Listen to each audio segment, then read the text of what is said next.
ashes that's so significant to me is that it's personal, it's authentic, and it's so real. Like that scene where I talk about sitting in the park by that tree. I know that tree. It's across the street from my mother's house. I can go to that tree right now and sit down there, and it'll bring back all the memories. You know what I mean? When I was an 8-year-old kid, and nobody who knew me at that age would have ever, in their wildest dream, ever thought that I would have gone to prison. Nobody.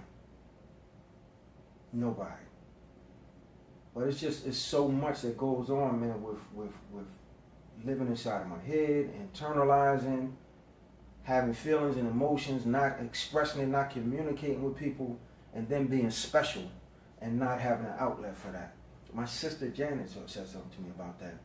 When they took us from Delaware down to Virginia to the prison, she wrote me a letter, and she said that she seen it in me. She said she knows that kids like me, because she's like, Janet like 7 years older than me or whatever, you know, and she's like, kids like me, you know what I mean, when I was a kid, you have to have an outlet for it. It's going to come out one way or the other, man.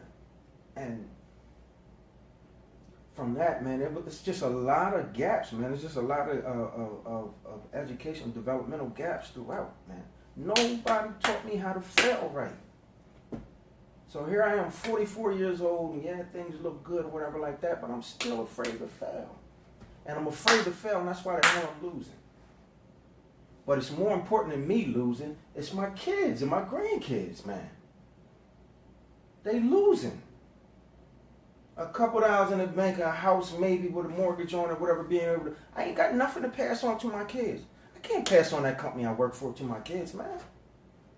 So instead I sit back and I watch Amar go to this soul-crushing job that he don't like to do. I see Paris out there struggling with, you know what I mean, financial debt. And then my other kids, I just want them to experience things so they can make an informed decision about what they want to do in the world. And then the grandbabies. Man, I want them, they need the world, man. They need the world, man. They need the world. But it all come back to me. I'm the papa. I'm the grandpa now. Ain't my mom, my dad, or nobody like that. I'm the papa, man. I think about my mom, man. I think my mom wanted to be a singer. In fact, I knew she wanted to be a singer at some point in her life. Life took its course. She settled in. She took care of her children, raised a family, lived her life the way she wanted to live it, and she died. You know, I see my father. My father is a little quirky, but I see glimpses of brilliance in him that were never even, you know, that was never, you know, brought out. I see it in him. The things that we talk about. You know, I'm so much like him, it don't make no sense, right? But again, my pop, because that's how he was taught. He settled into his routine, you know what I mean? He found his place, you know, got into DuPont, worked DuPont, retired, and, you know what I mean, that was that. You know what I mean? And that was his course, man. But my grandfathers was driven. My grandfathers were ambitious. And by default, you know what I mean? And I'm not going to, let me rephrase that, because I'm not going to say that my grandmothers were you know what I mean, go-getters by default of being with my grandfathers. You know what I mean? I didn't know them well enough to know that. But I know that a man who's married to a woman who has children and family can't go out there and get it unless he got somebody by his side that's a go-getter. That's a fact.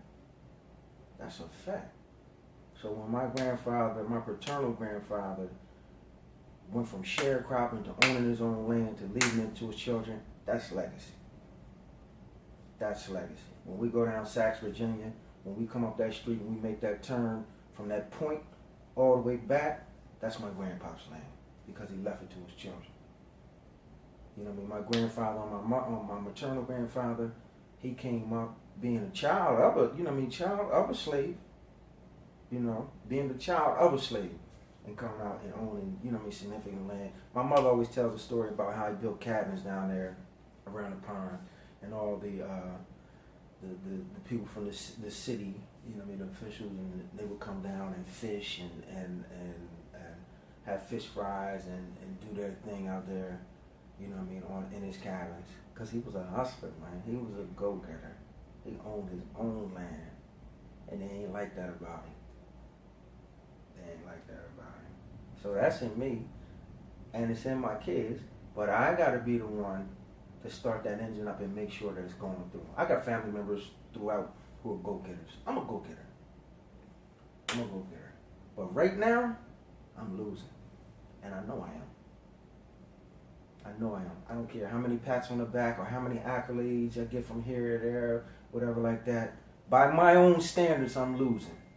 And that's the only thing that matters, man. That's the only thing that matters, man. That's it.